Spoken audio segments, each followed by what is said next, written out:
Jalen Rose is so annoying.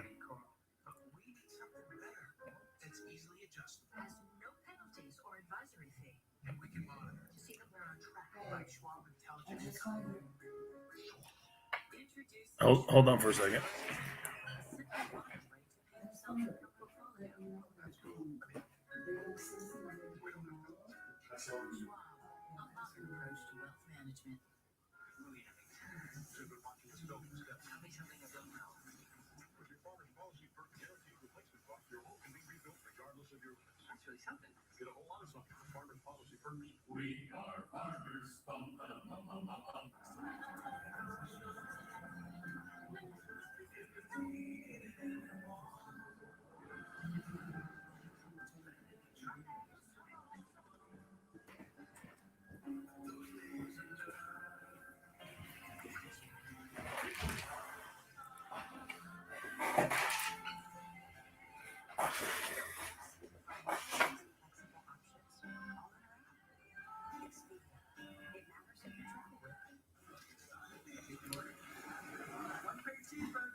Shula Steakhouse Twitter.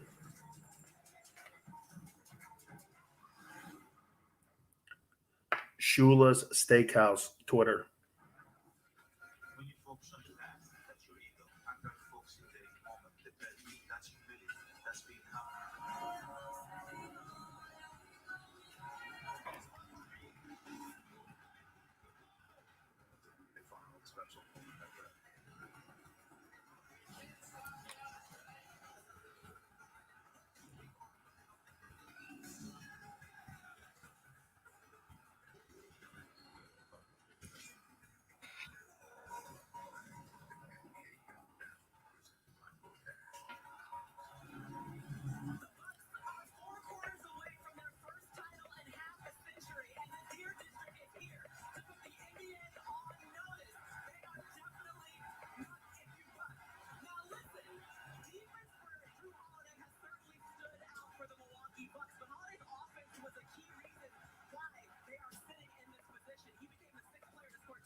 To Giannis for that move. Where does that rank in terms of the best plays of your career? I mean, at this point, I guess it's number one. It was a really big moment.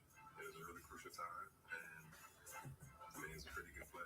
Honestly, I feel like I didn't really make the play. Tough play, awesome defense. Hook turned it to me, so I grabbed the ball, and then Giannis made the play. I just threw it up. So when you're watching back the film then of the oop and the dunk, did you see Giannis' stare down after? Oh yeah. That was intense. That's what I love to see. That's what you're gonna do in the morning, you know, when you get out of bed. Just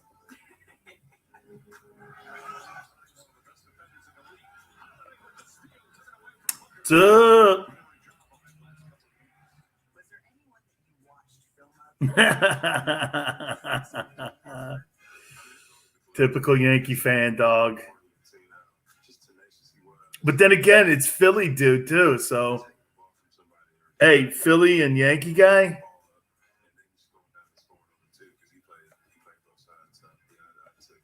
What is it like to guard a guy like Devin Booker? It's a challenge. He can score from everywhere. He can score in a variety of ways. It's also fun to witness, like the offensive performances that he's putting places that challenge you to be better. I don't want them to win. The Milwaukee Bucks have come back. The Bucks with a chance to win a championship at home Tuesday night. You said it's no excuses. How do you embody that mindset heading into this game? Honestly, leaving it all out there, playing as smart as you can. That's classic. You can play for your teammates, the person right next to you. That's the reason why we're here. At the end of the day, nobody did it by themselves. So I think to be able to embody what you said is play for your team, play for the person next to you. Philly fan and New York fan will never. Hey, I would say this to you, Trevor. Philly fan versus New York, or Boston fan versus New York. I think there's more of a hatred for Philadelphia and New York than Boston and New York. Because I don't do Sixer fans hate the Knicks? Knicks haven't been relevant in like ever.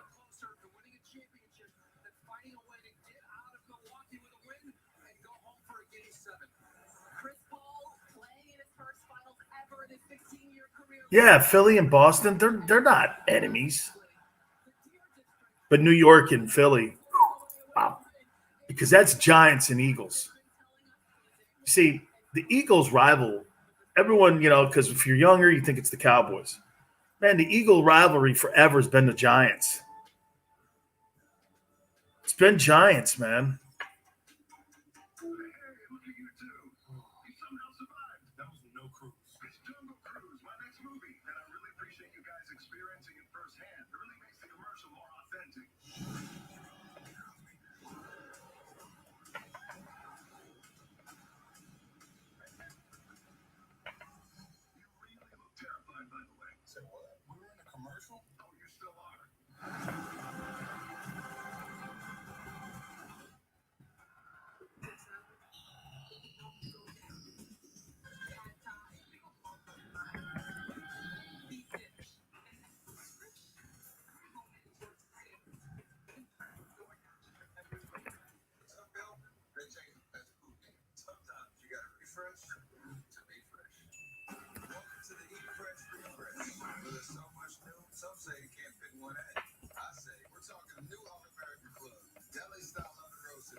Yeah, it's I can't think, I don't know if that's Brian or Benny's son.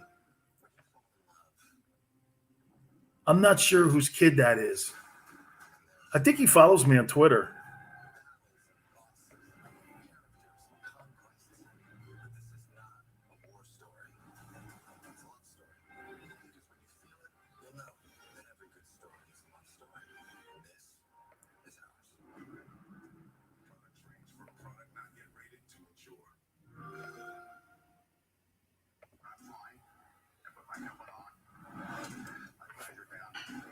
He's a good player, man.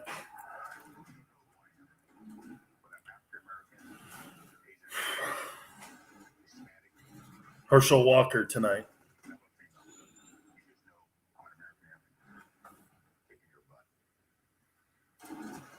Let's go.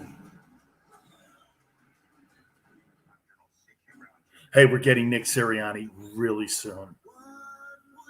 And get this, what I found out is that he never goes on. And the Eagles don't put their guys on like that. And they never go on. So, oh yeah, I thought but see, WIP's got some sort of exclusive in that city. But see, I'm not based in Philly. Well, the company is, but my show's not a Philadelphia show. It's a national show. This guy's doing a really great job. Get this, that Herschel Walker interview that I did a couple months ago, like about 5 weeks ago,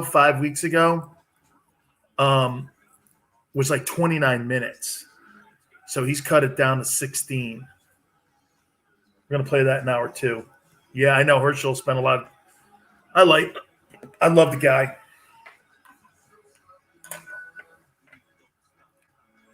You think the Bucks win tonight?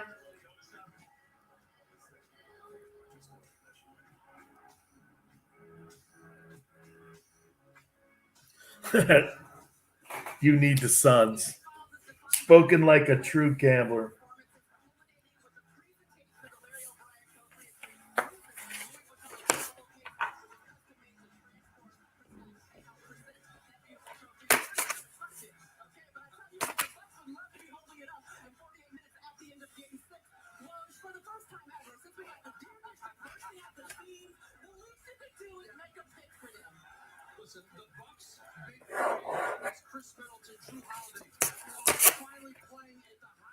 Wow, really? 5 years, man, huh?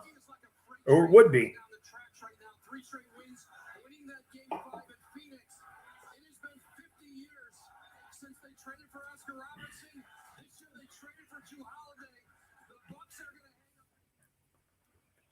Man, 50, hey, 50 years since they won their last title. What a drought. That Maria Taylor's smoking, isn't she?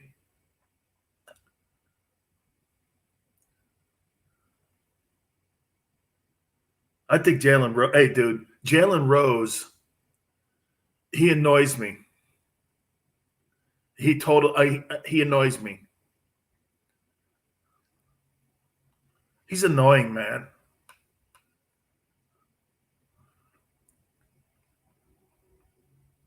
Yes.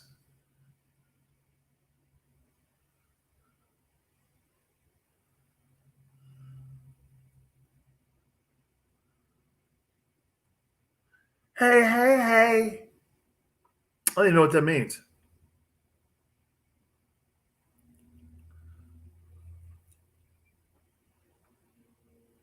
Hey, hey, hey.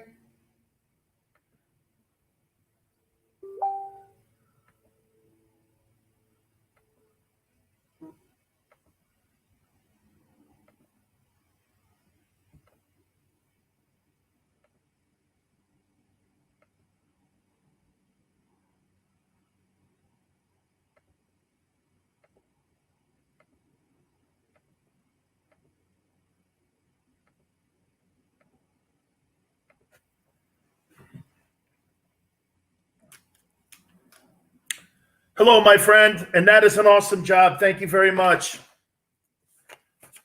What you text me earlier? Yeah, I'm on the air. I'm on the air like during that time that you called. Oh, that's okay. That's okay. That's okay. No, no, no, no. Yeah, yeah. All good. Yep.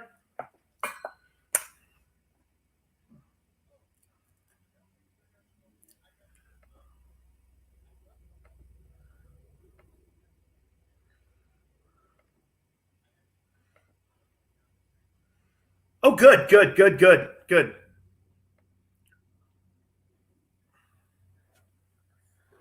Good, good.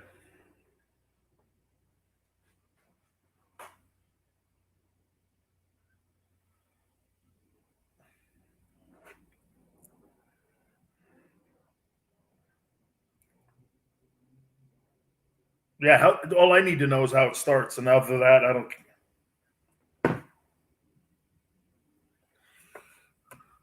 Oh, good. Okay.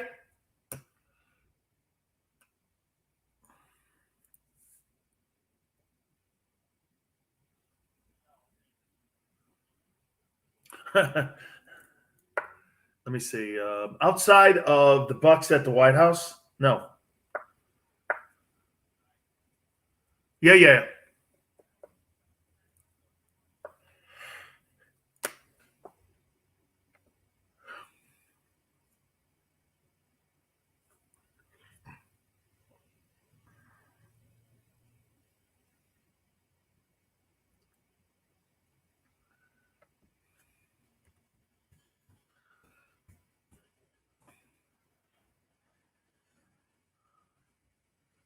Oh, okay. Yeah, yeah, yeah. That's fine. No one would know the difference.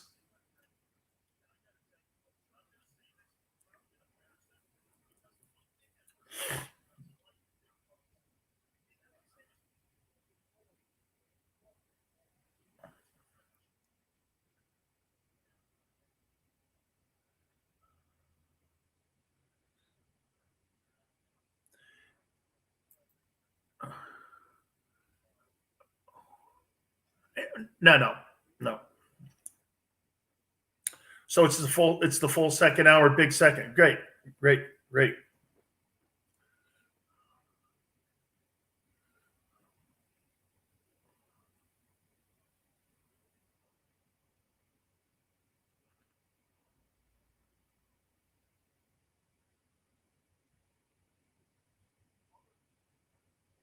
You know what? That's my mistake for not sending it to you. I'll send you the channel tonight.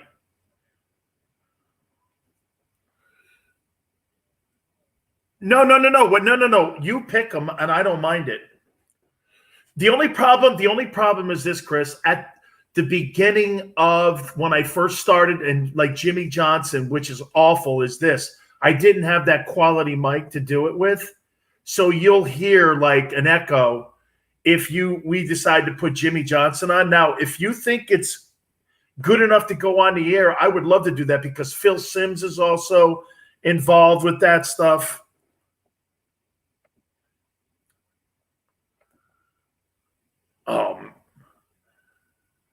Because I didn't get that mic for a little bit, and once they sent me that mic,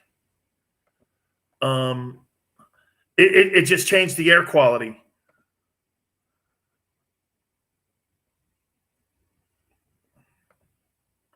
Like Bruce Arians, the head coach of the Bucks, is on that thing. Let me see here.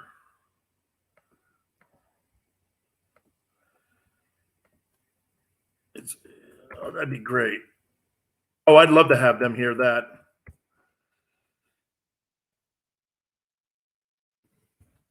Well, I can resend it to you.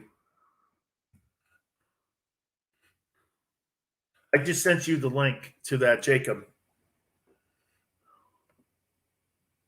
Yeah, you know where you can get all that interviews too? Off my website, dansilioshow.com. They're all there. The stuff you edited is on that with Chris. All Chris did was post it.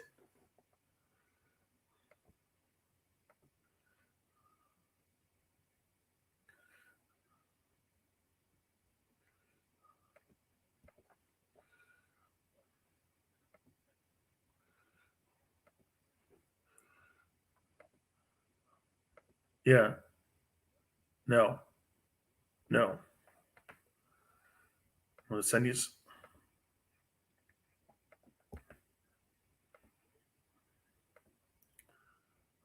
Why?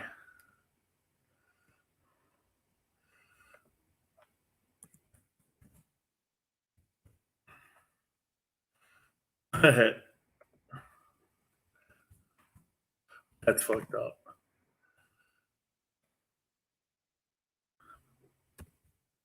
Oh, yeah. Okay, now look, I just sent you another one, and I said post it here. If you look under my name, the website's there. All those interviews that you and I did with Cuban and all them guys are all there on that website. So you can take a look at some of those. Yes.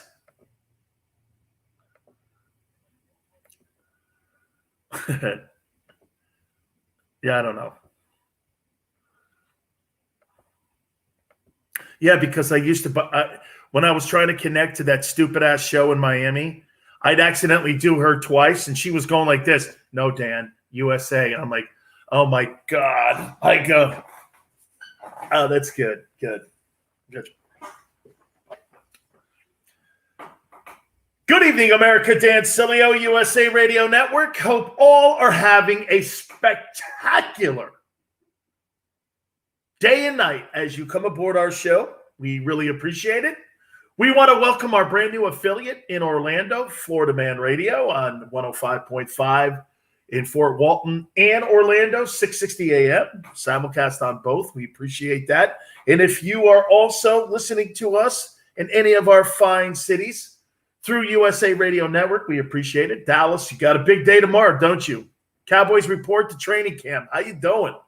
When you wake up in the morning, the Dallas Cowboys are preparing for the 2021 season. Damn, we're here. Tonight, we got the NBA Finals, Game 6. Will Giannis get it done tonight? And for the first time in 50 years, the Milwaukee Bucks can show you that a small market can own the world of basketball. Isn't that great? By the way, tonight, one of the legendary college and pro football players, the former Heisman Trophy winner, Herschel Walker. And by the way, we will ask him, are you running for a Senate seat in the state of Georgia? I know that the replacements for Rush Limbaugh think they have the in with Herschel. I don't know. I've known Herschel for over 30 years.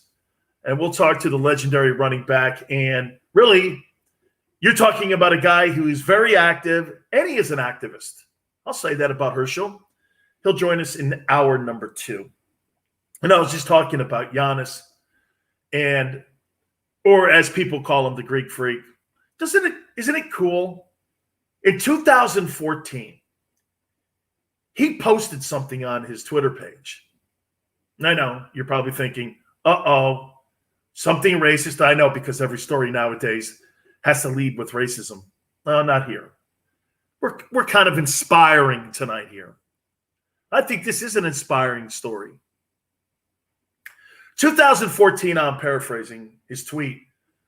I am never going to leave the city of Milwaukee until we build a championship basketball team. And it is in my heart that one of my goals is to make sure that Milwaukee wins a championship. I'm not going anywhere, Milwaukee. This is my home. He was 18 years old when he said that. 18 years old. He's not LeBron going to Miami, to Los Angeles, back to Cleveland. He's not Kevin Durant going to Golden State to have to win a championship. He's not Kevin Durant going also to the Brooklyn Nets or James Harden or Kyrie Irving. You know, the mobile NBA guy, that's not what Giannis is doing. Giannis wants to win a championship and be known as a legend in a city that drafted him. Imagine this. And I know, isn't this crazy? Back in the day with Jordan and Bird and Magic and all them guys, you played in the city, you tried to bring a championship, and if you didn't do it, that was one of the knocks against your career. Now, athletes do this. Well, if the team doesn't build, and you know what? I'm conflicted on that too, by the way. If your company's not doing enough to help you win a championship, I think you do have the right to move. Just sitting back on your ass and not building a title, I don't know. I'm kind of with that move. You know, I've changed my opinion on it, but I do this. Giannis wins the championship tonight. And something else about him. He doesn't have a number 2 star like Scottie Pippen or Shaq and Kobe or Steph Curry and Kevin. There's none of that. By the way, I'm watching the build-up to the game. The entire parking lot of the arena is packed in Milwaukee. Milwaukee, Wisconsin. Wouldn't you say this? Of all the people that have performed in the state of Wisconsin, wouldn't we agree right now the 2 biggest stars are Aaron Rodgers and Giannis? Get this, though. Who do you think is more revered in that state right now? I would think it's Giannis. You're on the cusp of winning an NBA championship. I think it's spectacular. I hope he does it. I do like Chris Paul's story in Phoenix, and I'm looking at their arena. It's packed too. 2 cities that really haven't been in the limelight. It's not Los Angeles, Chicago, or New York. You know, if you're Damian Lillard in Portland, you know what I'm saying? Well, if you could do it in Milwaukee, you could surely win a championship in Portland, right? That's the beautiful thing about baseball, too. You can win a championship in Kansas City like they did a few years ago. You can win one in Cincinnati, Milwaukee, right? You can. I think this is a great story. I don't know if it resonates, but get this. One thing you do love about it, it's not about me and building brands, like LeBron and all that. This is more about team. This is more about, building a culture and building a fan base. Whatever happened to athletes building fan bases? I think this is great. So I'm rooting for him tonight. I am. I saw Tom Brady at the White House today. Brady had been skipping these appearances at the White House, and I thought he really had a fun time today. I thought he goofed on President Trump. And by the way, if you go to the outhouse wall of social media known as Twitter, oh, Brady's taking shots at Trump. Man, lighten the you-know-what up. Lighten up. If you can't have any self-deprecation when it comes to friendships, then guess what? That's a you issue. I thought it was funny. I thought Brady and Biden got along. Why wouldn't you want to get along? You were invited with your world championship Tampa Bay Buccaneer team to the White House. I guarantee you the White House folks, and I guarantee you the people inside the press room with the White House were kind of a little bit nervous because they know his relationship with Trump. What I think Brady did was, I think Brady calmed the room down by doing that. There was going to be no jab at Biden. And you know what he did? He respected the office. You know what's funny? I'd really wish that we had seen athletes do the same thing that Tom Brady did by taking, the higher road. And the fact that, by the way, he's very good friends with Donald Trump. But Brady took the high road. Why couldn't LeBron James or any of the other athletes that were invited to the White House during the Trump administration take the high road? Because you know why? You're weak. I thought Tom did it perfect. I would have too. Why make a situation like that uncomfortable? Tom Brady was there for his teammates. And it was a tremendous accomplishment on what they did during the pandemic. Them going on and winning a world championship, don't you think? And he didn't make it political. There was some, calmness to what he did and the goofing around. And immediately all the Trump people were doing this. Oh, my God, how about him just backstabbing? He wasn't backstabbing Trump. Know this. If your friendship is strong enough and you know that someone is saying something publicly in front of the world about you and it's a goof, I don't have a problem with that. My problem is when people start whispering behind your back and saying things about you. Don't you see the difference? Would you rather have Tom Brady do that in front of people so Trump knows it's a goof? Or would you rather hear Donald Trump here, hey, did you hear what Brady was telling the press? He told a couple press people that he couldn't stand you and thought you were a scumbag. What I saw today was fun. Hello, fun. Everyone had a great time at the White House. There was zero politics involved with it. I even thought Bruce Arians, who's also a Trump guy, was very cool. I was so happy the Buccaneer guys. I got to tell you something. I had a very adversarial relationship with the Glazer family. And I really did because, my ego when I was younger and I was on the air in Tampa for 15 years, it got the best of me because I was doing so well. I didn't need the Buccaneers, and I did crap all over that organization and that family. And you know what? Over the years, I've learned that maybe I was in the wrong here with that because running an organization, having a culture inside that organization is really something that you really have to understand. It's all about the team, and it's all about the players, and it's all about the coaches. You want to hear something? I got an email today from the Buccaneers. Guys want to hear it? I think you'll like it. Dear Dan, it's from Steve Fedora. Dear Dan, the 2020, you have to understand something. The Buccaneers had me suspended back in the day because I said something about them on the air because we're the flagship of the Bucs, and I just tore into them for the rest of my time on the air there because, again, I was again, young on the air, and I was insecure with how I saw things. I thought my ego was bigger than it was.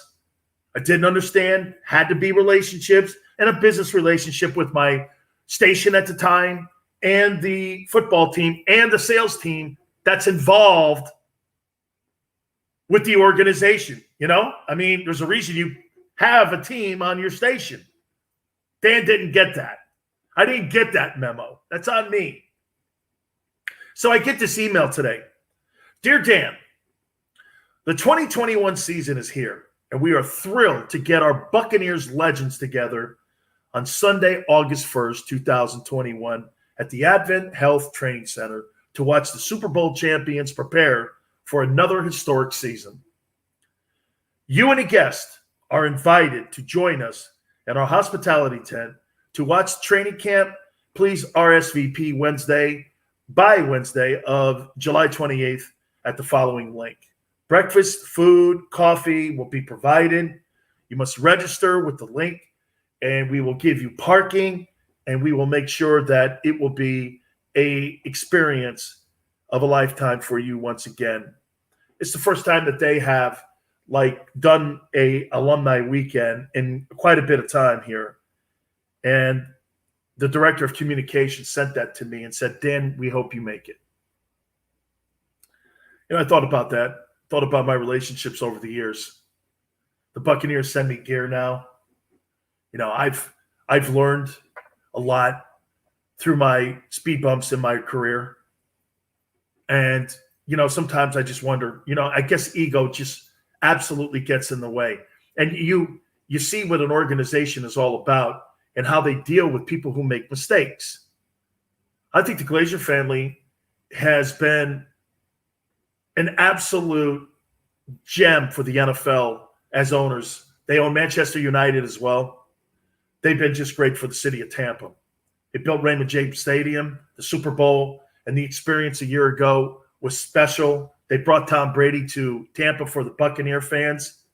They paid him handsomely, $35 million. He delivered for them, and they rewarded him. That's an organization there that's trying to win championships. And get this, they hadn't even been to the playoffs in the last 12 years. So know this. This wasn't just something fly by night. They had been trying year in and year out to try to get to the pinnacle. But they needed that one linchpin to do it. And you saw him at the White House today.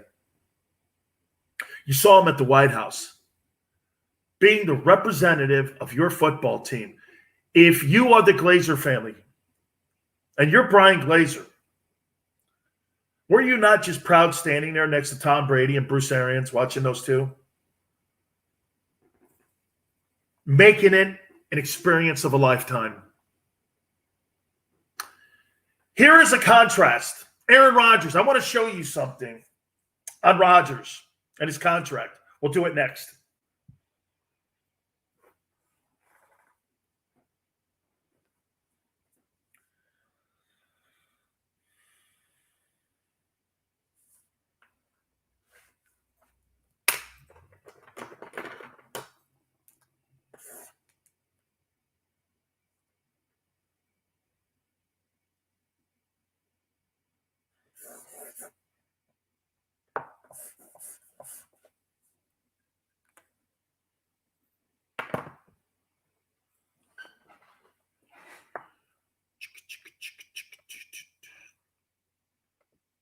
Made me feel like a tool when they sent me that invitation.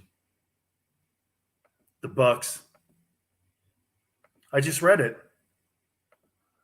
Oh, yeah, the Bucks sent me an invitation to Legends Weekend. Get a photo with Brady? Yeah, I would. I read this on the air here. Let me read it to you.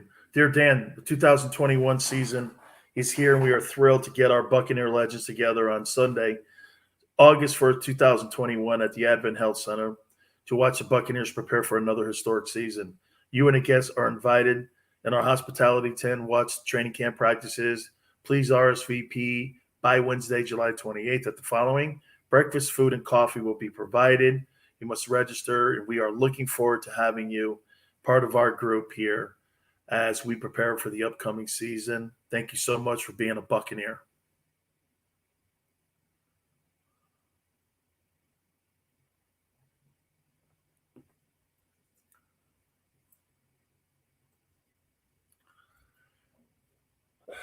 Dude, I was a dick to them. And for them to be cool like that to me, humbling. Here was the problem. Okay. I was getting 9 shares and they were being jackasses to me. And they were saying like, oh, Sileo's like being critical. Da, da, da, da. And I went like this. If you want to put people on or not, it doesn't matter. I'm still destroying everyone in the market. I don't need you. But you know what, though? See, they were on our station, though, Chris. And that's a business deal. Like, I'm not going to sit around and rip Texas A&M people because that's on our affiliate. You know what I'm saying? I'm not going to not be critical if Jimbo loses games, but I'm not going to be – I was too personal.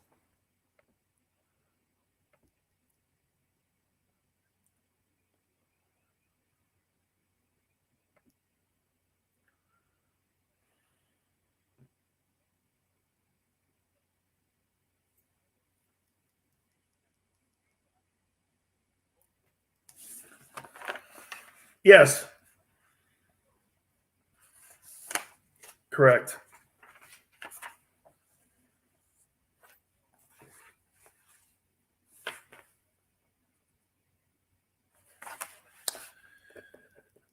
Oh, yeah. See, but where you lose face with me is when you bring that ass wipe into the conversations. And when you do that, not Uncle Mel, Godzilla.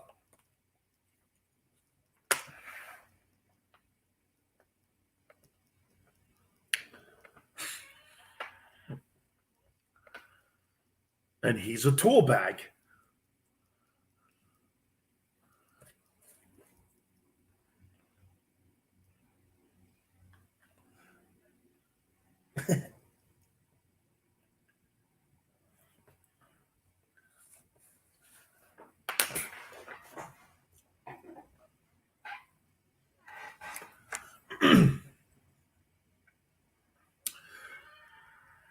Ugh. Dan Sileo, USA Radio Network. Remember something, folks. I'm King Kong, not that guy. Always remember that. Big Sills is the King Kong of radio. How you doing? Yeah, you may think not, Godzilla, but Big Sills will put you in a Roman headlock, and that'll be the end of it. How you doing? Here we go here. All right. Hey, by the way, I can't wait to talk about this story at the bottom of the hour. A college football player, you heard me right, a college football player is going to make $1 million playing at a college. You heard me right. I'll explain. Let me get into Aaron Rodgers here, though. So did you hear this story that came out today? So Aaron Rodgers, I guess, was offered a 2-year contract extension that would have made him the highest paid player in the history of the National Football League. Okay? He turned it down. Why do you think he turned it down? Did you ever watch that movie Batman where Alfred goes to Batman, he goes to Bruce Wayne and he goes, see, Alfred, you have to know, your enemy. And we were talking about Heath Ledger's character, the Joker. And he's like, you just have to get in their mind and you have to know who they are. And they're not very complicated people. And Alfred fires back and says, no, sir. And I'm paraphrasing this. He goes, I don't think you know who this guy is. And he told the story of him going into the jungle. And he was talking about trading with this guy. And he didn't really care about trading with anybody. He just liked to see the world burn. There's just people in life, no matter what you do with, and no matter what you say to, no matter how you handle them, they're never going to be satisfied. No matter what you do, they are miserable human beings. Let's look at it. So Aaron Rodgers has one of the top 5 running backs. Can't be that. It can't be money. He just turned down $45 million. He turned down $90 million. for 2 years. Take him into his 39th year. I mean, it's not money. His O-line, according to Pro Football Focus, is considered one of the top O-lines in all the NFL. Can't be that. His defense finished 9th. His head coach is 26-6 over the last 2 years. So what is it? You know what it is? Once again, Aaron Rodgers is not very good with relationships. And look, I'm talking about this from 30,000 feet down. So just know this. I see the same thing you do. All of his relationships that he has, and I'm talking about his public life over the last 16 years that I've seen him in Green Bay. Let's just take a look at that for a minute. Every relationship with a woman has ended after a year and a half. His relationship with his mother and father, there is none. His relationship with his brother, they're estranged. The longest relationship in Aaron Rodgers' life is the relationship that he has with the Green Bay Packers. It's 16 years. This is probably the longest relationship that Aaron Rodgers has ever had with anything in his life. And you know what I think it is right now? I think Aaron Rodgers just doesn't want to be engaged and married or whatever you want with the Packers anymore. I think it's over, and he just doesn't want to be with them. You know how people get divorces after 30 years of marriage? I think that's what this just is. Rodgers is not good with relationships. Can't be about money. Packers offered him money. Now, I would say this to add one caveat to that. If the Packers were really serious, they said, well, we want to make him the highest paid guy in the history of the league. Well, wait a minute. Then guarantee it. I guarantee you he probably signs that deal. But it's not guaranteed. It's not guaranteed. So, I don't know. It's kind of a half-truth. But there's just people that will never be satisfied in anything they do in life. And he's one of those guys. All right. Let's go to the college ranks here. A kid's going to make $1 million. I got to tell you who it is, and I'll explain next.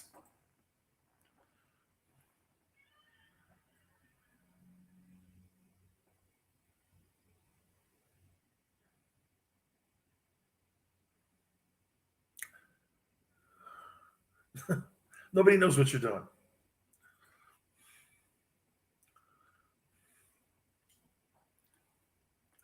I don't know.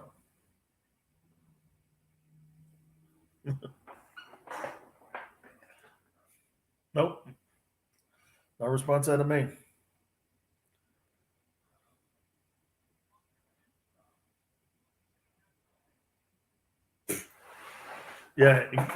Yeah, Godzilla's kid. You know what happened to him? He was handicapped.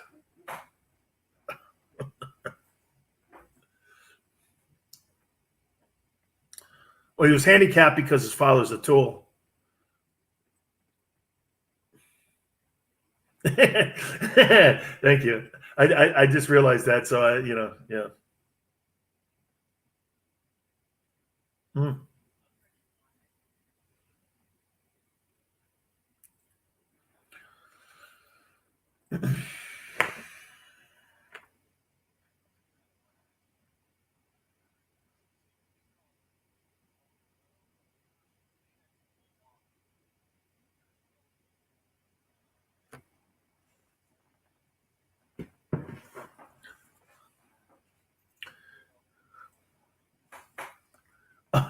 True. Here's a movie. The Horror. What's the movie? Apocalypse Now. Okay. You probably never seen that movie either. Oh. Brando was great. Get this. For supposedly, I don't know why Coppola, why he tortured himself working with him. He just said that he was just completely, the weather just got to him. And he showed up. Supposedly he made like $1 million a day. Coppola did that movie, right? Coppola did that movie, Apocalypse Now. Yeah. I think the screenplay he did. And I think De Palma was involved in it too somehow.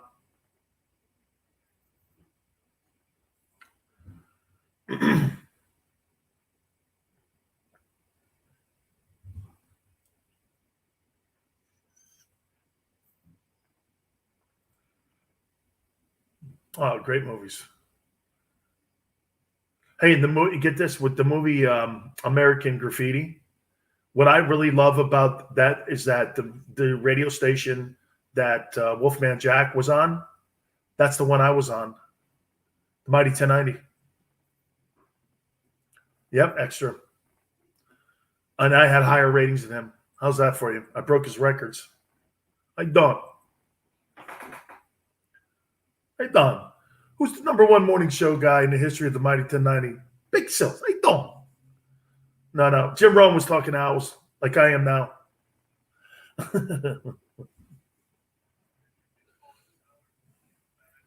You know, the story was that how he made so much money is that his offices were on the Tijuana side. And then they had to, for whatever reason, because they started syndicating him, they moved them back across to the San Diego border.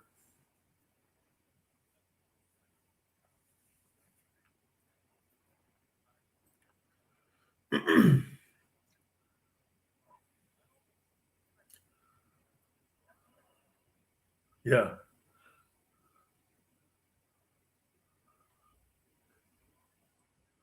Do you want to hear something crazy too? That you had to play the national anthem of the Mexican country. We had to do it like at 4:30 every morning. So I'm driving into work, and I'm hearing the Mexican national anthem and then get this. So we had to play a whole like block of Mexican spots because we didn't want them playing during our show and stuff like that. So it was really weird rules, and you could make your own playlist up too. You could play any music you wanted. Yes. There was what they had was 690 was an 80,000 watt station, right? And whatever reason, Clear Channel thought it was the idea where they were going to end that thing and put on they were going to have a separate station in Los Angeles, 1190. That's when 1090 was created. They flipped from being like a music station when Wolfman was on it, and they moved everything over to 1090. 1090 is still a 60,000 watt station.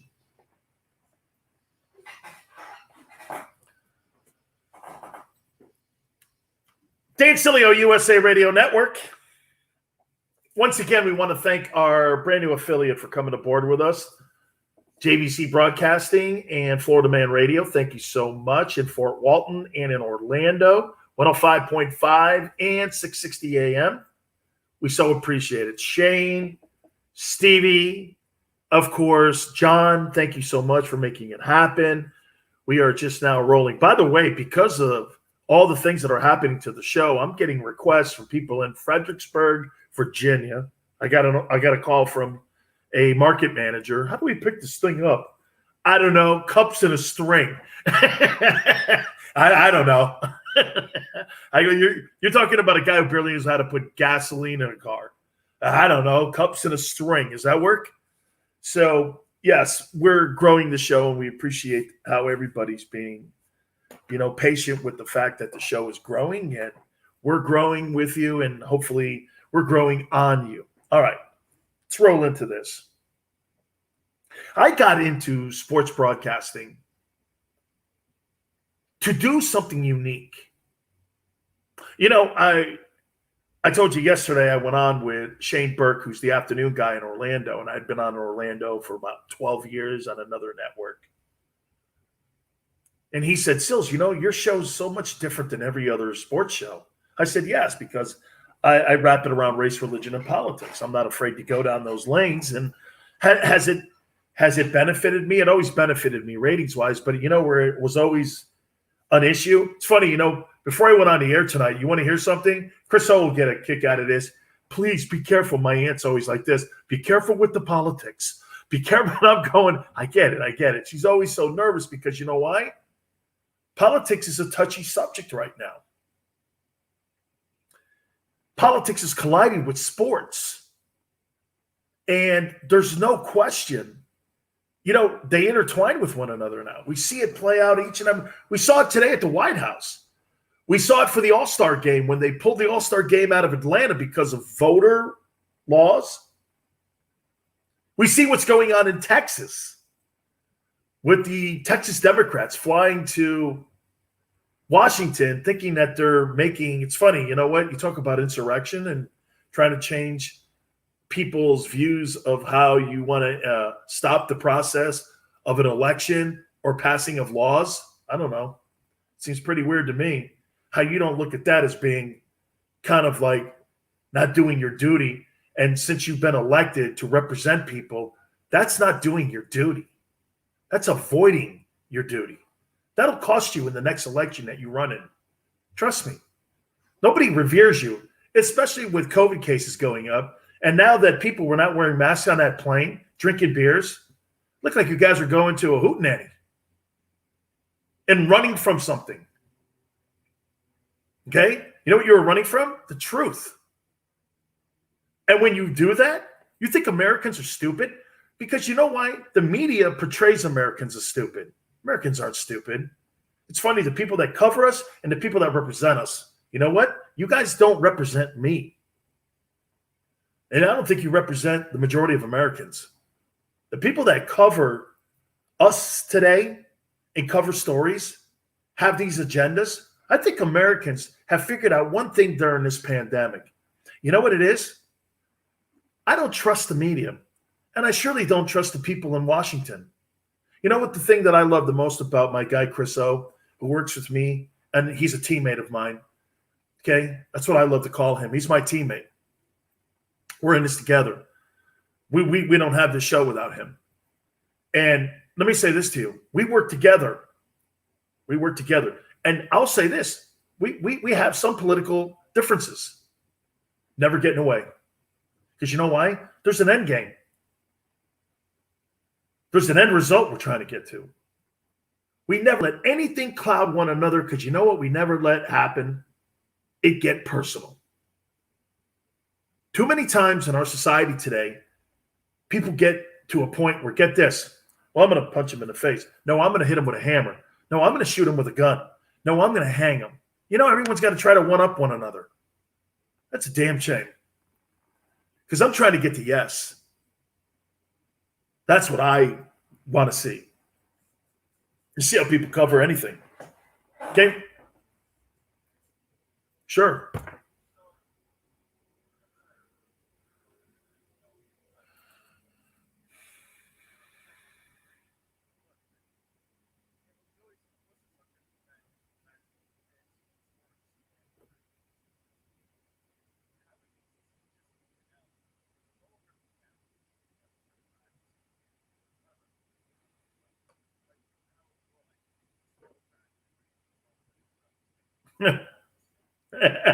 You know, hey, you know what, though, is funny? What he's saying there, what he just said?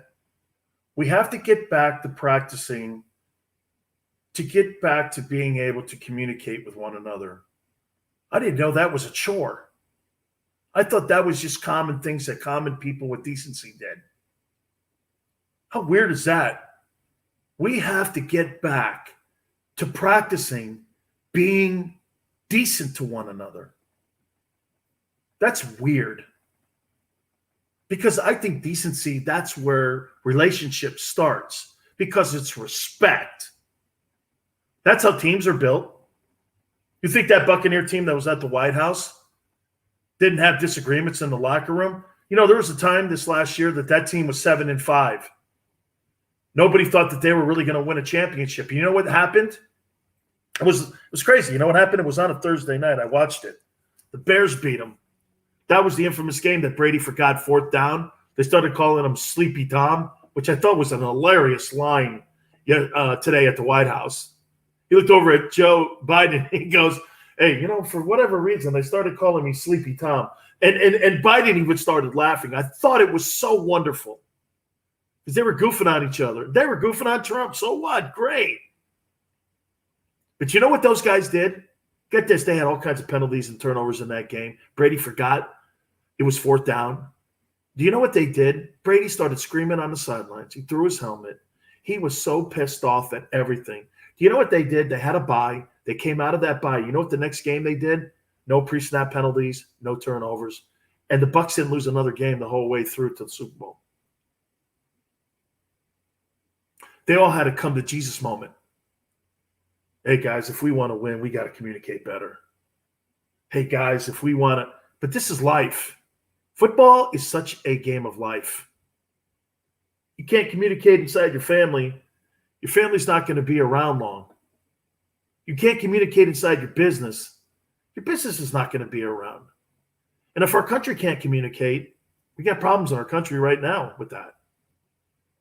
I watched that Bucks team, and I'm thinking about all that stuff that they did at the White House. Chris, you got some audio from today with that? Let me hear some of that stuff. You know, I mean,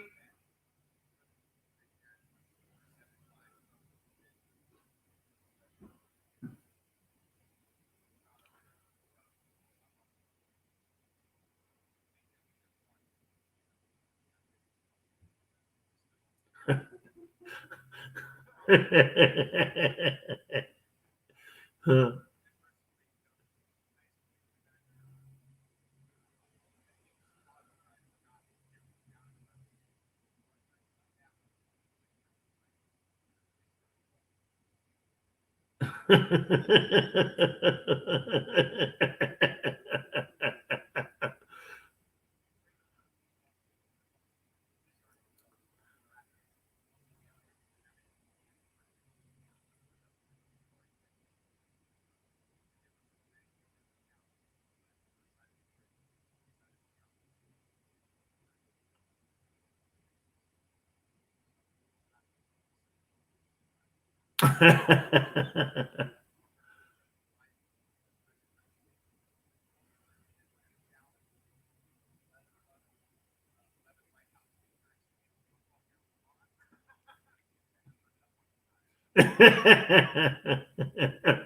That's fantastic. That's a great moment where there were no politics and just fun banter. That was a locker room moment right there that I would tell you that every single time that you have a successful team, that's the kind of stuff that players love. You don't take yourself too damn serious. You understand the severity of what you're all trying to accomplish. There is a goal, but you can have fun with that goal. You know, I said something yesterday, and I brought it up earlier today when I was talking to my friend Howard Balzer, who's a Hall of Fame voter. It just seems that playing for the Buccaneers looks like a lot of fun. Don't you love going to work when everything is just – have you ever had a utopia or a Camelot where you had everything was perfect? You loved your bosses. You loved your work environment. You loved the money you were making. You just loved the people you were working around. When you get that moment, you see, playing a game on Sunday, folks, I think you miss it as just a game and you don't understand behind the curtain the things that I just said, the communicating, the journey, having a Camelot that's just perfect, where everything falls in place. Do you know how many times you get a chance to climb that mountain and to look down on everything else and everyone else? Very seldom. Very seldom do you get a chance to do that. And when you can, it's not about the Lombardi trophy. It's about the journey you're on. It's about the things that you go through. Players getting hurt. Being reported now that Brady played the entire year with an MCL injury. Most guys wouldn't play, but Brady wasn't going to. He knows that he's on the back nine of his career right now. He ain't taking games off, dude. The next game Tom Brady takes off will be his last game. You know, he's got the rest of his life to heal up. He ain't missing ball games. Not games like that. You know what fueled him? What do you think fueled Tom Brady and the Buccaneers last year? Everyone's saying this. Well, he won't be the same without Belichick and playing in that New England system. You know, when you go to a new job or you go to something that you think might be better, sometimes ends up being a disaster. Am I right? How many people said there's no way? Because I said it. Because we've never seen it. But then again, I should have took into consideration who we're talking about. This guy left the team that he was at for 20 years, left a coach, left an offensive coordinator who he reveres, and a guy like McPherson, Josh McDaniels. Loved the guy. End of the day, though, he packed up his ship and he packed everything up and he moved to Tampa with his wife. So let's try this down here. Unbelievable.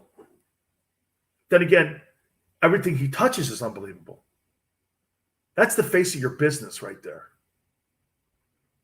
Finding guys like that, there'll never be another Tom Brady. You're never going to see this again.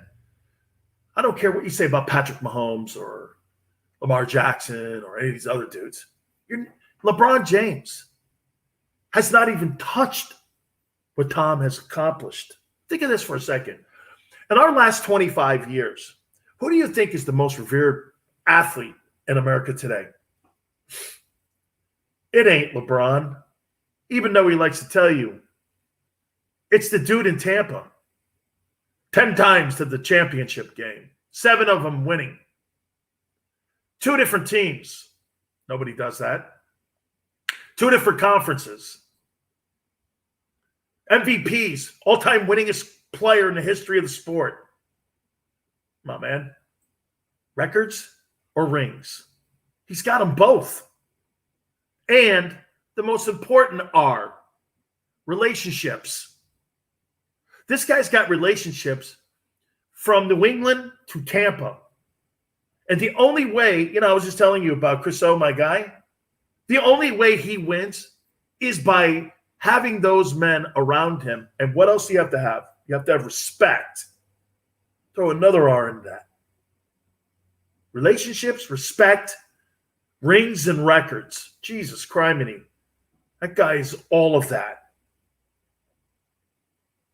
And he does it with a smile. He doesn't do it boasting. Doesn't have to boast. His resume boasts for itself. Insane how great that guy is. Hey, do me a favor now. Podcasterwarehouse.com.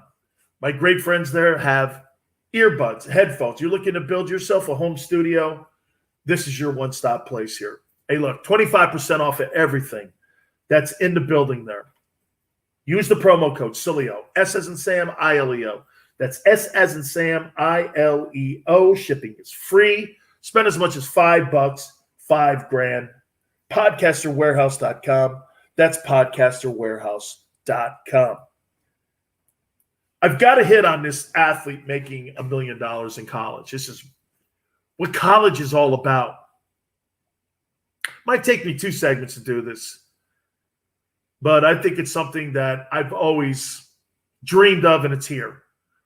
We'll hit on it next.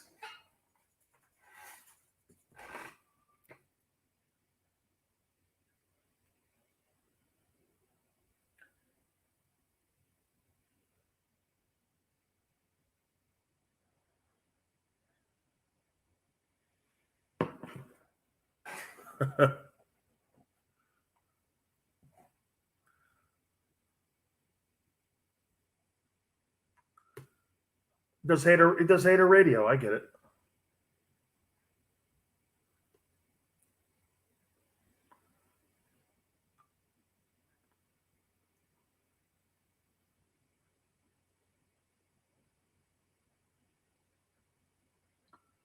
Yeah.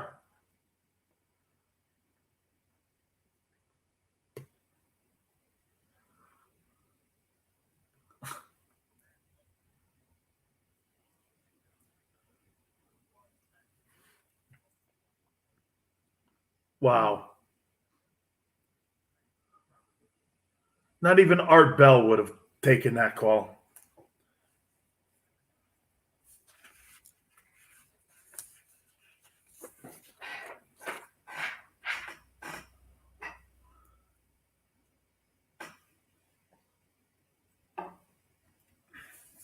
That's crazy.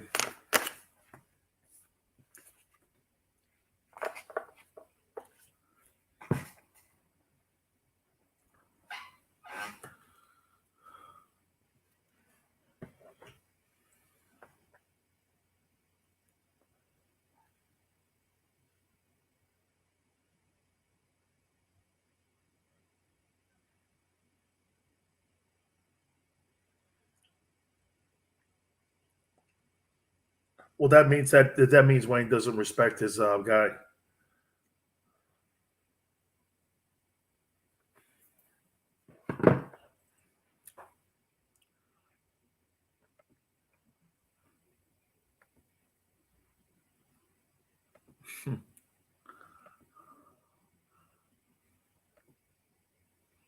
Man, I'm not trying to do any of that. I used to do some of that stuff back in the day when that sounds like an amateur to me, dude. Yeah. And I'm like this. Come on, man. You can't.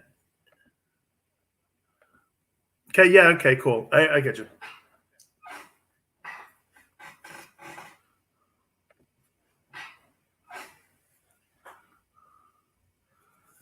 Of course, they're moving, dude. They're going to go to Vegas. Completely. They were never going to build them. And, maybe. No, I don't. Maybe. That sounds like something later on. Yeah. All right.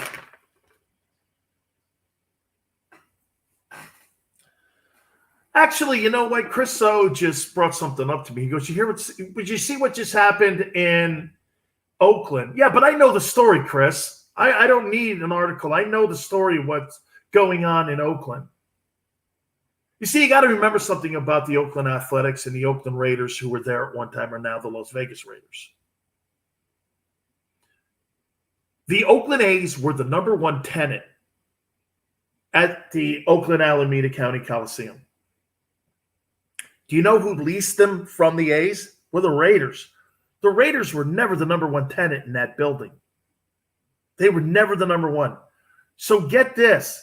Because that city council is such a lying city council, they basically did the same thing that they did to the Raiders that they're doing to the A's. They were never going to refurbish or build the A's another stadium. And for the record, you're never going to see a public stadium ever built in the state of California ever again. It played out in San Diego like that.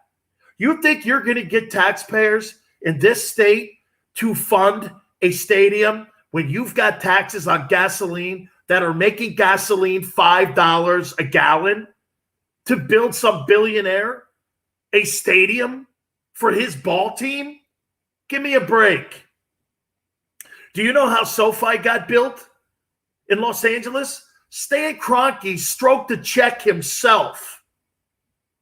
Stan Kroenke has Walmart money, and he's a developer, one of the top developers in the world. He had to pay for that his entire self. That's the only reason SoFi was built in Hollywood Park. That stadium in Santa Clara that the 49ers built is built on bonds. They put municipal bonds behind it. And they ran the Raiders out of town. It's funny how the NFL, what they did was, you know what they did? There used to be like a territory line where it was like 200 miles that every team, you couldn't come within like 200 miles or 150 miles, whatever it was, so that they could run the Raiders out of town to build that stadium because they wanted the Raiders and the A's to share the building of that stadium. The Raiders said, no way. Raiders, that's how they got to Las Vegas. And they lost the vote in Los Angeles because they were in line with the Chargers to go to Carson, California. You're never going to see a professional sports team build another ballpark on the backs of taxpayers ever again. There's too many taxes. California can't even get their unemployment things right. They have a recall coming up, I think, in September for Gavin Newsom.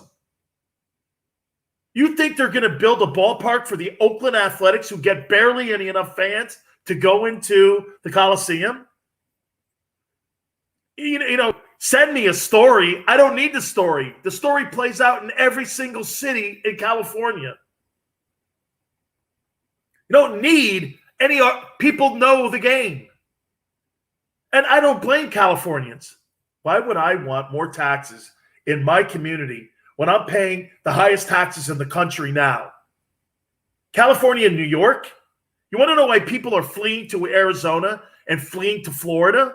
Because they're getting away from the taxes in these states. Why do you think California is trying to put and submit and throw out there that any money that you earn in your lifetime in California, they're trying to tax the money you even earned in your past because they know people are fleeing? Why do you think Arizona changed well, it did change the blue, didn't it, for the election? Because you got Californians now living in Arizona and New Mexico. New Mexico's coming around. What do you think you got Texans now looking at it going, interesting. It's not just, it's not red. It's kind of pinkish a little bit here. Why? No taxes, because there's no state taxes in them places. California building stadiums. Give me a break. Never happened in the history of the state again. Yeah, Chris is like this. Hey, check your local newspaper. The A's will be playing right next to the Raiders where they are, McCarran.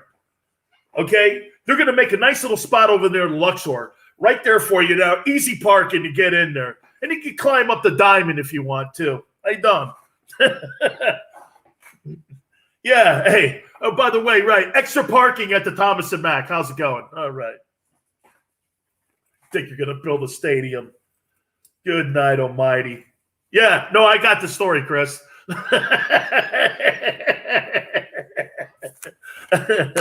I will hit on this $1 million college athlete. This is something that I love. We'll do that next. Herschel Walker in hour 2. You keep it here. We'll reset on the Dan Sileo Show.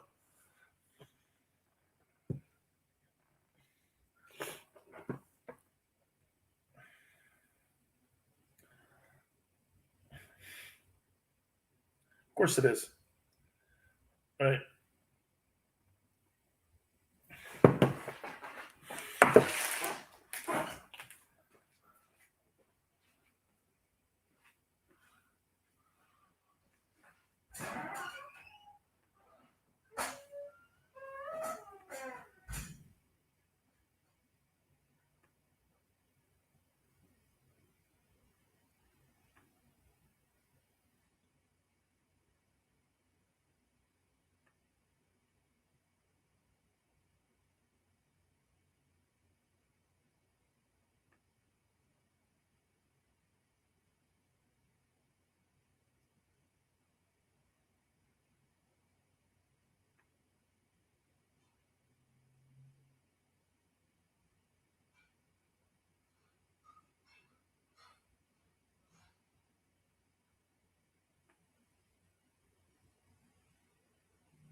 Good.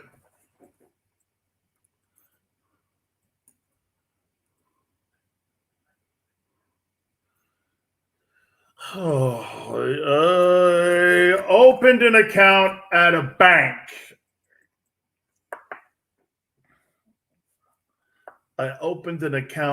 bank. And guess what? You're overdrawn. No doubt. $25 fines, dude. I hate them people.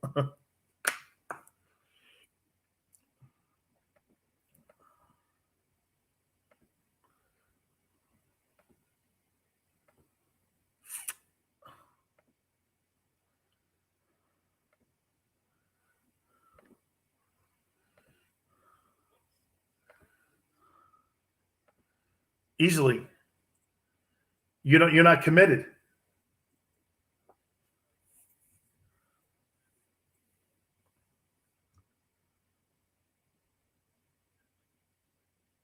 For what?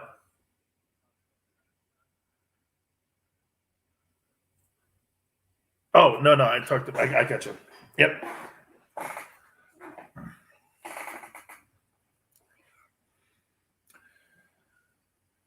Dan Sileo, USA Radio Network. Welcome aboard. We really appreciate everyone that steps on our program each and every single night. Thank you for checking us out. And we'd like to throw some love out to our brand new affiliate, Florida Man Radio, JVC Broadcasting. Thank you for picking the Dan Sileo Show up and just, as my friend Jim McKay would once say to me, spanning the globe to give you a constant variety of sports. God, I miss that wide world of sports. You know what was so entertaining about that wide world of sports?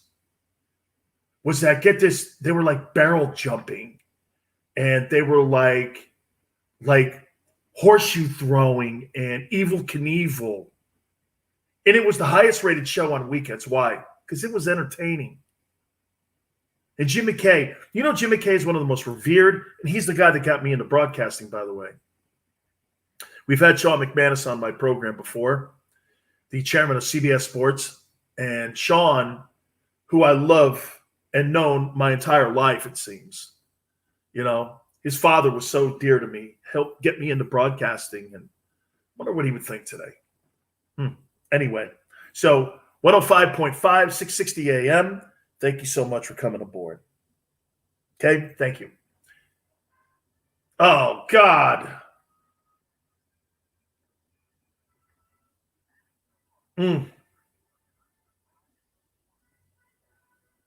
I grew up on this. I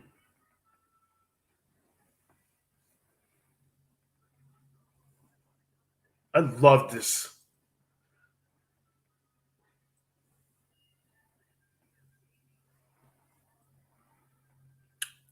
If you're too young to know this, and you're too young to have heard that or known that show, you don't see anything like that today. Because you know why? The sportscasters and broadcasters today, they kind of, just like the news media people of today, make themselves part of the story. Instead of painting the mosaic for you, what they do is they want to be in the story. Whether you're a CNN guy or a Fox guy, you somehow get yourself in the story. That was broadcasting 101 to me. Don't ever make yourself part of the story you're covering. Everybody breaks all these rules now, though. That's why nobody respects media. That's why don't ever call me a journalist, because I'm not.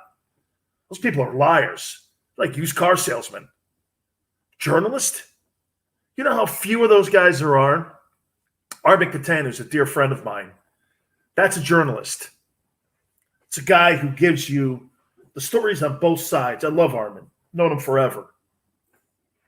And I knew him through Jim McKay and Sean McManus. So, yeah, no, I just love that. Spanning the globe, man. That's kind of what our show does. I was just talking, before I get into the college kid making $1 million, I do want to say one more thing about the last segment and what we were talking about. California building stadiums for professional sports teams. You're high if you think that'll ever happen. You can't even build a tree hut in California without taxing it out the wazoo. You kidding me? Well, the A's, and you know what? The A's, as soon as they heard the proposal from Oakland and the city officials, they knew immediately, we're out of here. We're going to Vegas. And Carolyn Goodman is just sitting there going, hang on now. You know what I'm doing? I'm counting money as I put it on the table. She goes to all the casinos, and all the people that are the big money people puts a bag of money on the table like she did for Mark Davis with the Raiders and goes, where would you like this stadium? Right near McCarran? Sure, no problem. We got land for you. How do you take two teams from the same city? Easy. You're not committed in anything you do in your life, and you're a liar because that state is filled with them. Got a governor that's being recalled. Your unemployment system is the worst in America. You've got people who tell you to wear the mask, don't wear the mask. I mean, it's a joke. The whole state politically is a joke. It's a beautiful state. Okay?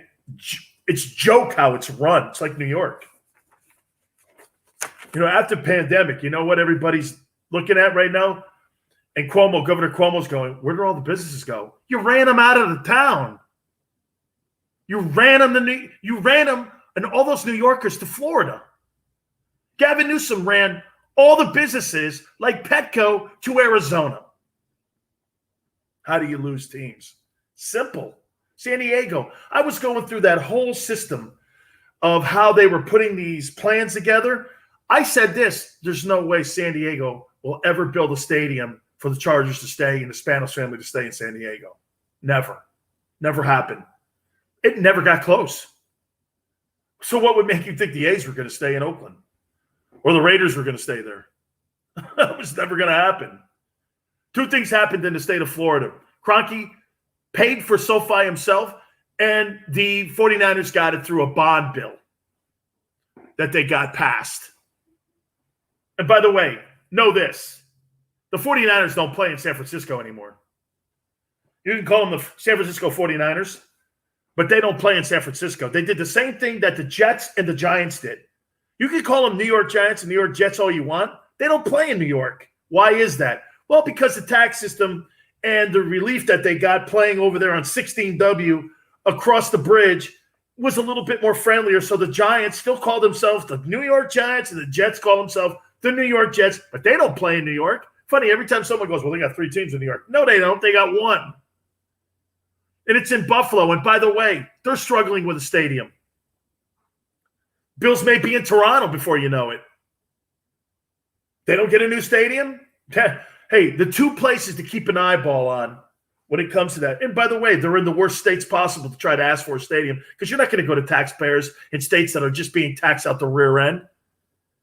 Go to Buffalo and say, hey, Buffalo city folks, guess what? You got to build the Bills a stadium for their billionaire owners so they can live in it, take all the benefits from it, and you get nothing for it. Well, no, wait a minute. You get to wave your pom-poms. Oh, really? How about Chicago, too? Chicago? You got to worry about your crime before you worry about the Bears. Building a stadium in Chicago. Hey, try saving some of those kids this weekend. Kids will be shot this weekend. Worry about the Bears. Got more issues. Look at all those cities, man, that they just run into the ground. And you want to talk about building stadiums in Oakland, Chicago, and in Buffalo. People are so with their heads in the sands like they're ostriches. It's dumb. Dumb talk. Well, we'll get a bill passed here. You're not getting anything passed.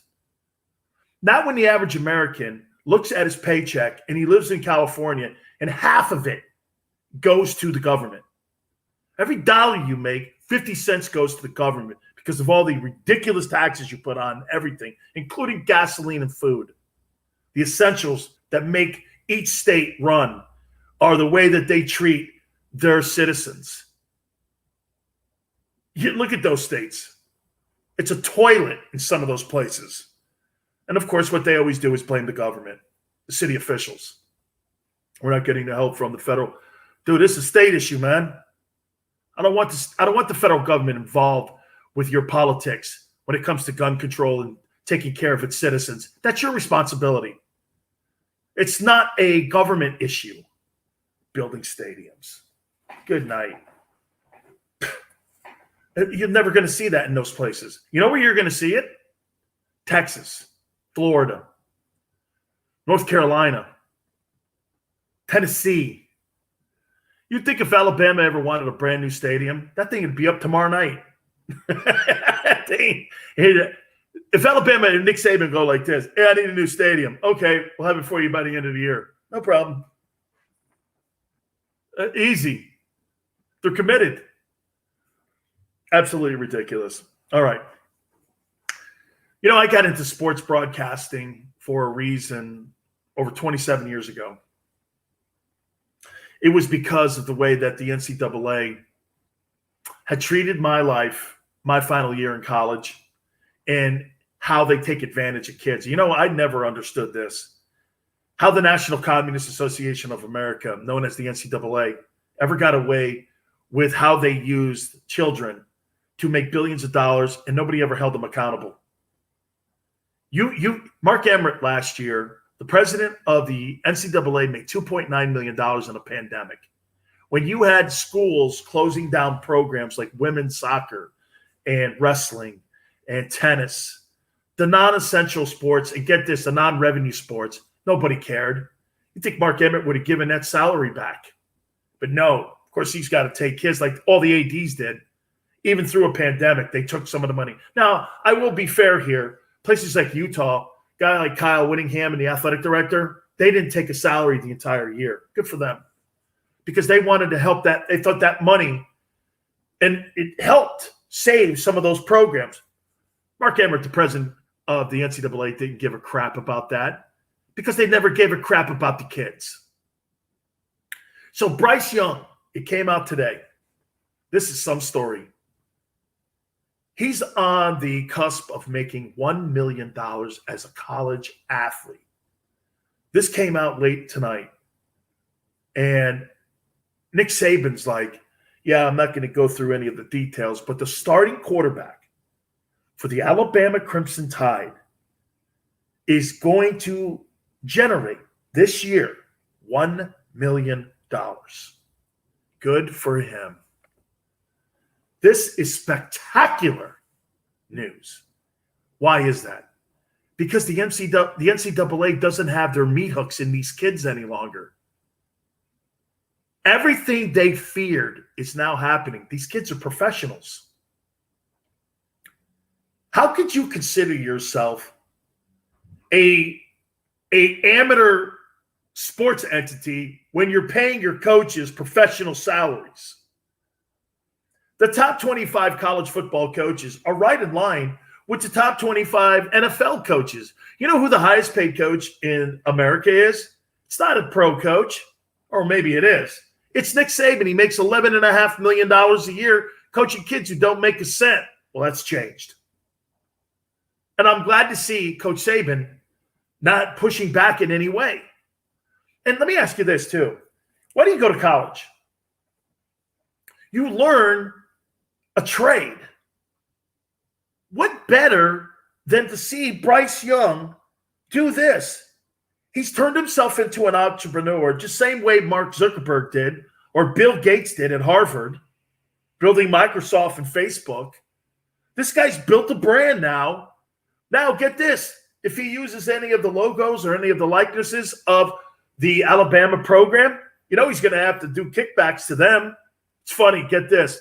The school for decades never paid the kid or never thought of paying the kid to promote games like the Iron Bowl between Alabama and Auburn. But now all of a sudden, hey, you know we got to be partners in this. Oh, I see. What about the decades when you were using Bo Jackson and Herschel Walker's likeness? By the way, Herschel Walker will be with us at the bottom of the hour. $1 million. How tremendous is that? I love it. Michael Irvin with some news. You make your choice if it's good news. We'll do it next. You keep it here on the Dan Sileo Show.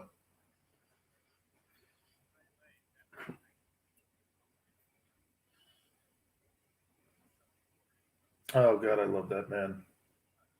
Yep. One of the dear friends of mine.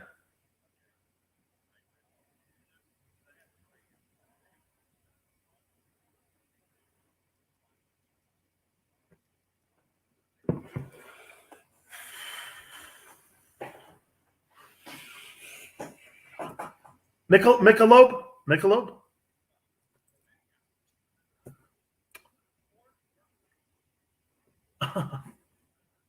Ford, Mercury, Lincoln. What is that?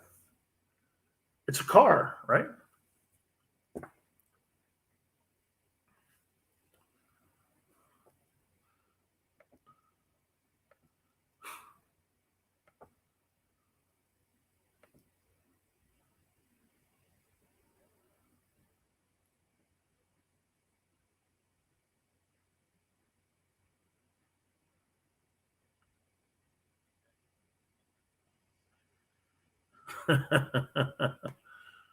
Oh man, I loved that show when I was a kid. I loved him. I loved him calling the Olympics.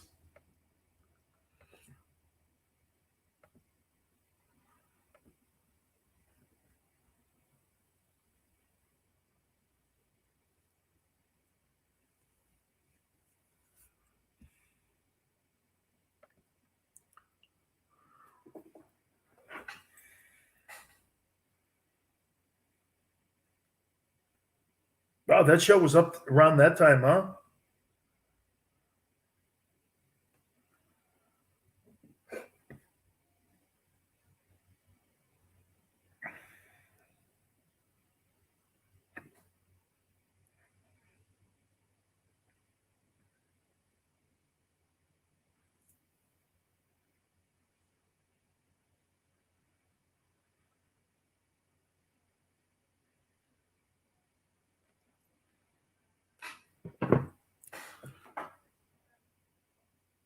Hey, get this. So McKay told me that he had been fired from a game show he was doing. And he was doing this game show, and he had been out of work for a while.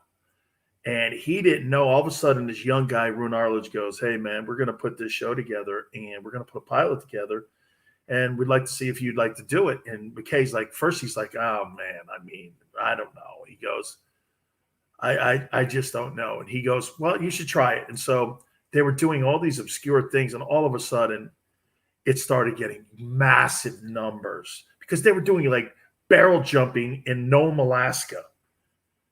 And it we just started getting, and then they were going and they were finding all of these really, then you know what really made it was when Evel Knievel started showing up on the Wide World of Sports, and this guy was throwing his body on all over the place, crashing.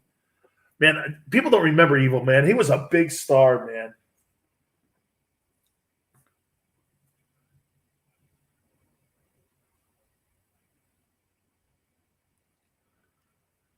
Wow. Are you a dark dude? Yeah, that's funny, man.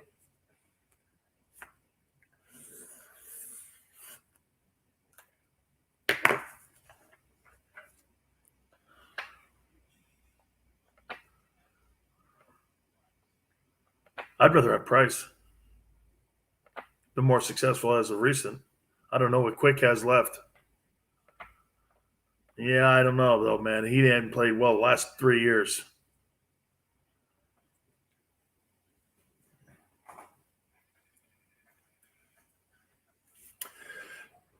Dan Sileo, USA Radio Network. Herschel Walker will be with us here in a couple minutes. The legendary Heisman Trophy winner. He has been voted the greatest college football player of all time. You know this, right? Just YouTube him. Without a doubt, if you look at his statistics in college, you know what's really cool about Herschel too? Herschel's freshman year, I think he gained like 1,800 yards or 1,600 yards, whatever it was. He led his Georgia Bulldogs to the national championship. And he was such a gigantic star. So when he went to the USFL, we'll talk to him about that. Remember something, he played for the New Jersey Generals. Donald Trump didn't really draft him or didn't really select him. When Trump bought the team, he had bought the team right after they had acquired Herschel, but Herschel didn't go to the NFL. They made him the richest player in pro football history when he went to the USFL. Talk a little bit about that here in a second. You know, the Dallas Cowboys will be showing up to camp tomorrow. And Michael Irvin has been making some news. You know what? I tell you this, and follow me here. This is not political. This is not a, Dr. Fauci and all these guys that are battling with him on the Hill. This is not any of that. Okay? I'm not telling you to get vaccinated or not get vaccinated or what have you. I'm not doing any of that. But everyone knows that it's a hot button. Vaccinations and border talk. What else? Border talk, vaccinations. Election was stolen. Those are all huge buttons to push when it gets people's, remember, race, religion, politics. Those are all push buttons right there where people go, wait a minute here. You don't really believe that, do you? You don't think this guy's really... easy, guys. Like, back up, okay? Back up here. Everyone knows it. So Michael Irvin came out, and he says that the Dallas Cowboys, he's a little bit disappointed that the Cowboy guys are not fully vaccinated. You know who he's talking to, right? He's talking to Dak Prescott. You think he's talking to the third-team linebacker or the second-team defensive tackle or a wide receiver coach with the Cowboys? Dak Prescott, the face of the Cowboys, is refusing to tell anybody if he's been vaccinated or not. And you know why I think Dak's doing that? And I don't blame him. You know why I think he's doing that? He doesn't want to be the poster child for them sitting here doing this. Hey, man, you get to use my name and you get to parade me around like they did, when it comes to having, well, this guy got vaccinated here. Okay. This guy nobody wants that. Even LeBron James hasn't even said if he's been vaccinated or not. And I kind of get that. And I kind of understand it. And I do appreciate it because, again, it's against the law, man. You can't ask anybody if they've been vaccinated. Okay? Yeah, the HIPAA law. You can't do that. You think you can, and that's, again, the misnomer that's out there. Let me say this to you. A college, South Carolina's trying to do this. There's no way you could take that to court. You cannot put people's health records or ask any health issues when it comes to an American in this country. Remember Adam Schefter put Jason Pierre-Paul's blown finger and all of his medical records on a Twitter account of his? ESPN got fined $750,000, and he got suspended for 3 months for doing that because you were showing someone's personal medical health records. You can't do that. You will never win that in court. Never win that in court. But if you listen to anybody on the news or if you watch Twitter, hey, man, I think we should be showing cards when it comes to whether or not you've been vaccinated. Really? So you want to put a scarlet letter on somebody. I'll leave it there with that. Really? So you want to put a scarlet letter on somebody. Well, he's been vaccinated and he's not. They did that sometime in history. I'll leave it there. Herschel Walker, the legendary Georgia Bulldog, will join us next. You keep it right here on the Dan Sileo Show. Be right.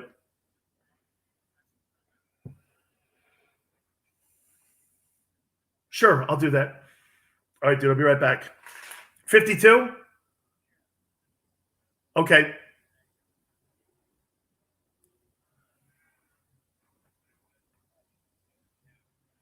Okay, dude, I'll be right back.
We got Dabo Sweeney Monday.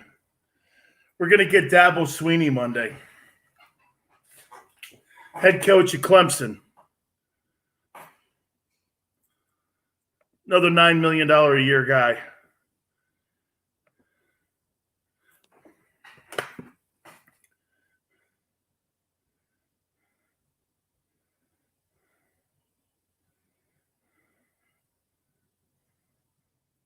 A lot of pain goes into being Big Sills.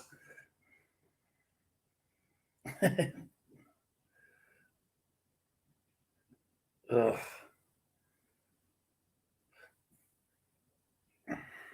Ovaltine, Jesus. Ovaltine. Wow. Tang too, right?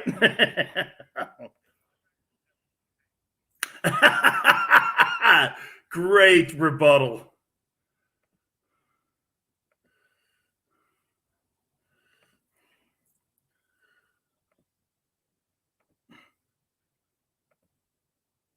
Do you remember what happened with Tang? Every time you opened it a bunch of times, it would get so hard it would be like a rock. Oh, this is what the astronauts drink, though.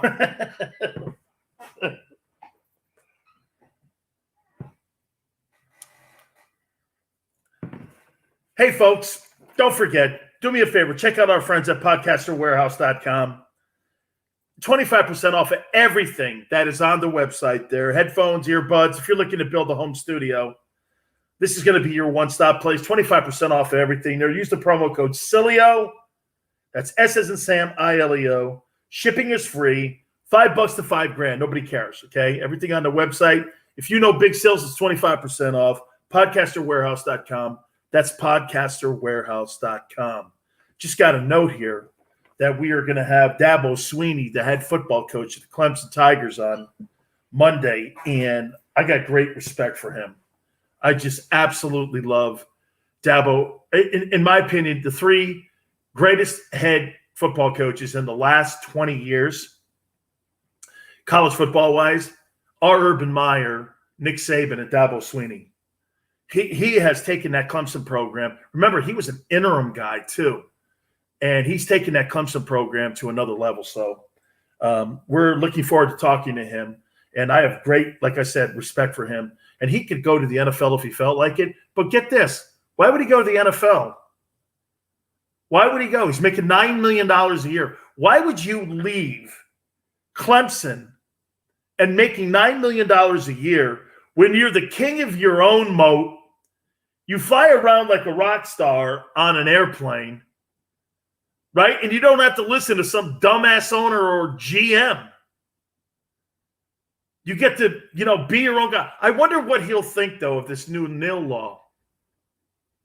And now what you're seeing here with kids making a lot of money. So Dabo Sweeney will join us on Monday. I'm really looking forward to that. All right. Keeping an eye on this Game 6. The Bucks have now taken the lead, Milwaukee Bucks, 77-73. Phoenix had the lead for the majority of the game. They're now in the third with 1:17 left, and I'm so pulling for Giannis. You know why I'm pulling for Giannis? I mentioned it earlier, but Giannis is one of these guys that he promised in 2000. Here was an 18-year-old kid that promised, that he would bring a championship and he would never leave Milwaukee. He's kept to his word. He has totally kept to his word. And they're on the cusp of winning it. And you want to hear something? The last time the Bucks were relevant, Lou Alcindor played there. Chris Paul's in street clothes. That can't be good for the Phoenix Suns, as they've now fallen behind. It's always been something with him his entire career, in that he has always been at critical moments in his career injured. And it's a shame, okay? Always those critical moments that you look back on his career and you do this. Okay, well, yeah, it's incredible. And it's a shame. And it's a shame. It is, because he'll go down as one of the top 10 guards in the history of the NBA. But Giannis is on the cusp here. I love guys like this, man. I really do. Guys that are completely committed into winning, and winning in a city like Milwaukee. Dude, Milwaukee. Think of that for a minute. Milwaukee. Or as they would say in Wayne's World, Milwaukee.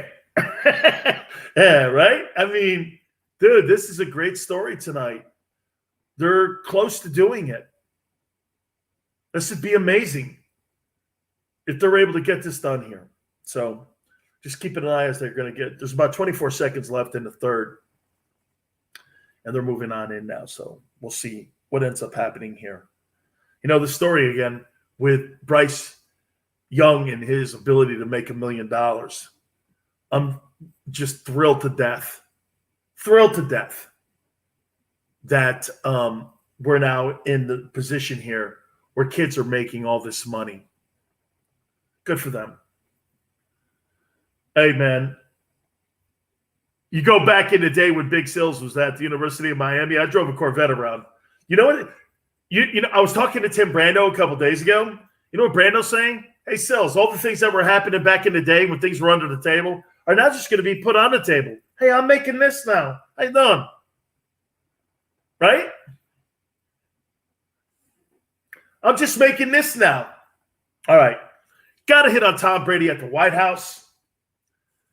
Think it's great. Got to hit more on Giannis. Got to hit more on the Cowboys showing up to training camp. That's tomorrow. The football season is here. We will reset. You keep it here on the Dan Sileo Show.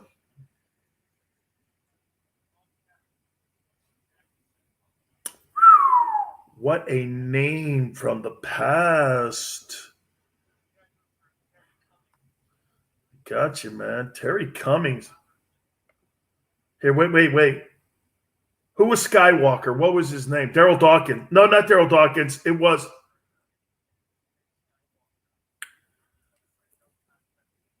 Wait a minute. No. Before you go, I got to do this. Hold on here. Hold on.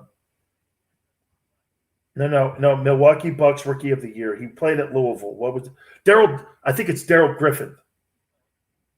Milwaukee Bucks Rookies of the Year. Here is information from ESPN. I thought Griffith won it. Let's see. Back in the day. Yep, Daryl Griffith, Milwaukee Bucks. No, my bad. My mistake. Utah Jazz. You're right.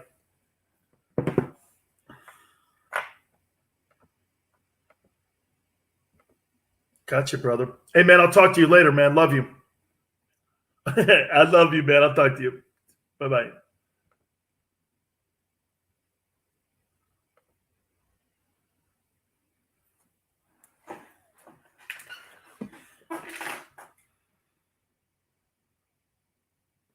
So, Ben, I sent you a text. We have Dabo Sweeney Monday at 4:30.